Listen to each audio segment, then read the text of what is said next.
ಹುಬ್ಬಳ್ಳಿಯಿಂದ ನಾನು ಪ್ರಕಾಶ್ ಹಿರೇಮಠ್. ಇವತ್ತು ಸಾರ್ವಜನಿಕರು ಮತ್ತು ರೈತರಿಗೆ ತಮಗೆ ಬೇಕಾಗಿರುವಂತಹ ಭೂ ದಾಖಲೆಗಳಿರ್ಬೋದು, ಅದೇ ರೀತಿ ಆಸ್ತಿಗೆ ಸಂಬಂಧಪಟ್ಟಂತಹ ದಾಖಲೆಗಳನ್ನ ಪಡಿಬೇಕಂದ್ರೆ ನಿಜಕ್ಕೂ ಸಾಕಷ್ಟು ಸಂಕಷ್ಟವನ್ನ ಸಮಸ್ಯೆಯನ್ನ ಅನುಭವಿಸುವಂತಹ ಒಂದು ಪರಿಸ್ಥಿತಿ ಎದುರಾಗ್ತಾ ಇತ್ತು. ಆದರೆ ಈ ಎಲ್ಲದಕ್ಕೂ ತೆರೆ ಎಳೆಯುವಂತಹ ಒಂದು ನಿಟ್ಟಿನಲ್ಲಿ ಧಾರವಾಡ ಜಿಲ್ಲೆಯ ಹುಬ್ಬಳ್ಳಿ ಶಹರ ಏನು ತಹಶೀಲ್ದಾರ್ ಭೂ ದಾಖಲೆಗಳ ಒಂದು ಇಲಾಖೆ ಏನಿದೆ, ಒಂದು ವಿನೂತನ ಅಂದ್ರೆ ಡಿಜಿಟಲೀಕರಣ ಮಾಡುವಂತ ನಿಟ್ಟಿನಲ್ಲಿ ರಾಜ್ಯ ಸರ್ಕಾರದ ಒಂದು ಆದೇಶದ ಮೇರೆಗೆ ಹೊಸ ಒಂದು ಡಿಜಿಟಲೀಕರಣ ವ್ಯವಸ್ಥೆಗೆ ಇಲ್ಲಿ ಮುಂದಾಗಿರುವಂತದ್ದು. ಸದ್ಯ ನಾನೀಗ ಈ ಒಂದು ಕಚೇರಿಯ ಆವರಣದಲ್ಲಿದ್ದೀನಿ, ಕೊಠಡಿಯಲ್ಲಿದ್ದೀನಿ. ದೃಶ್ಯದಲ್ಲಿ ತಾವು ಗಮನಿಸ್ತಾ ಇರಬಹುದು, ಈ ಕೊಠಡಿ ಏನಿದೆ ರೆಕಾರ್ಡ್ ರೂಮ್ ಅಂತಕ್ಕಂಥ ಒಂದು ವ್ಯವಸ್ಥೆಯನ್ನ ಇಲ್ಲಿ ಮಾಡಿರುವಂತದ್ದು.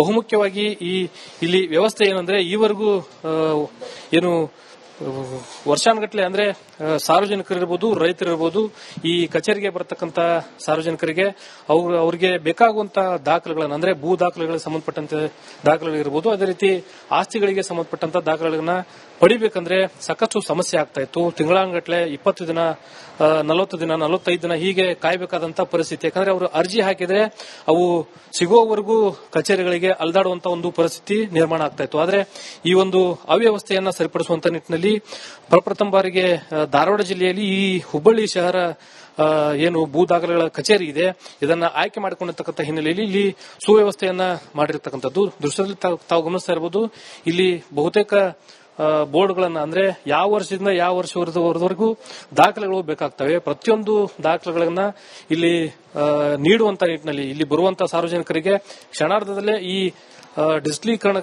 ಡಿಜಿಟಲೀಕರಣದ ಮೂಲಕ ಅವುಗಳನ್ನ ಏನು ಅಪ್ಲೋಡ್ ಮಾಡಲಾಗುತ್ತೆ, ಆ ಅಪ್ಲೋಡ್ ಮಾಡಲಾಗಿರ್ತಕ್ಕಂಥ ದಾಖಲೆಗಳನ್ನ ಕ್ಷಣಾರ್ಧದಲ್ಲಿ ಅವರಿಗೆ ತೆಗೆದು ಕೊಡುವಂತ ಒಂದು ವ್ಯವಸ್ಥೆಯನ್ನ ಇಲ್ಲಿ ಮಾಡಿರುವಂತದ್ದು. ಪ್ರತಿಯೊಂದು ಗ್ರಾಮ ಇರಬಹುದು, ಪ್ರತಿಯೊಂದು ಬಡಾವಣೆ ಇರಬಹುದು, ಪ್ರತಿಯೊಂದು ವಾರ್ಡ್ ಇರಬಹುದು, ಹೀಗೆ ಬಹುತೇಕ ದಾಖಲೆಗಳು ಬೇಕಾಗುವಂತಹ ಒಂದು ಸಂದರ್ಭದಲ್ಲಿ ಸಾರ್ವಜನಿಕರಿಗೆ ಯಾವುದೇ ಸಮಸ್ಯೆ ಆಗದಂತ ಹಿನ್ನೆಲೆಯಲ್ಲಿ ಇಲ್ಲಿ ಈ ಡಿಜಿಟಲೀಕರಣಕ್ಕೆ ಒತ್ತನ್ನು ನೀಡುವ ಮೂಲಕ ಇಲ್ಲಿ ಸಂಗ್ರಹ ಮಾಡುವ ಮೂಲಕ ಅಂದ್ರೆ ಈ ಒಂದು ಲಾಕರ್ ಸಿಸ್ಟಮ್ ಏನಿದೆ, ಈ ಲಾಕರ್ ಸಿಸ್ಟಮ್ಗಳಲ್ಲಿ ಈ ದಾಖಲೆಗಳನ್ನ ಸಂಗ್ರಹ ಮಾಡಲಾಗುತ್ತೆ.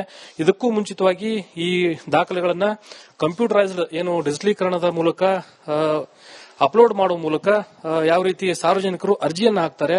ಆದ್ರೆ ಯಾಕಂದ್ರೆ ಈ ಹಿಂದೆ ಅರ್ಜಿ ಹಾಕಿ ಅಲೆದಾಡುವಂತ ಪರಿಸ್ಥಿತಿ ಏನು ಅನುಭವಿಸ್ತಾ ಇರತಕ್ಕಂತ ಸಾರ್ವಜನಿಕರು ಸಾಕಷ್ಟು ಒಂದು ಆರೋಪಗಳನ್ನು ಮಾಡ್ತಾ ಇದ್ರು.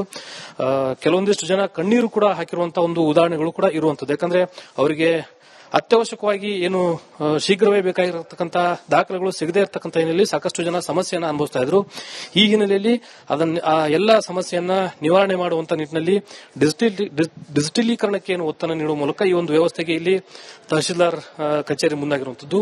ಈ ಒಂದು ವ್ಯವಸ್ಥೆ ಜಿಲ್ಲೆಯಾದ್ಯಂತ ಬಹುತೇಕ ತಾಲೂಕುಗಳಲ್ಲೂ ಕೂಡ ಸಾಕಷ್ಟು ವ್ಯವಸ್ಥೆಯನ್ನು ಮಾಡುವಂತ ನಿಟ್ಟಿನಲ್ಲಿ ಈಗಾಗಲೇ ಕಂದಾಯ ಇಲಾಖೆ ಮುಂದಾಗಿರುವಂತದ್ದು. ಇದಿಷ್ಟು ವಾಣಿಜ್ಯನಗರಿ ಹುಬ್ಬಳ್ಳಿಯ ಒಂದು ಸಮಗ್ರ ವರದಿಯನ್ನು ನಿಮ್ಮ ಮುಂದೆ ನೀಡ್ತಾ ಇದ್ದೀನಿ. ಮುಂದಿನ ಜಿಲ್ಲೆಯ ವರದಿಯನ್ನು ನೀಡಲಿಕ್ಕೆ ನನ್ನ ಸಹೋದ್ಯೋಗಿ ರೆಡಿ ಇದ್ದಾರೆ.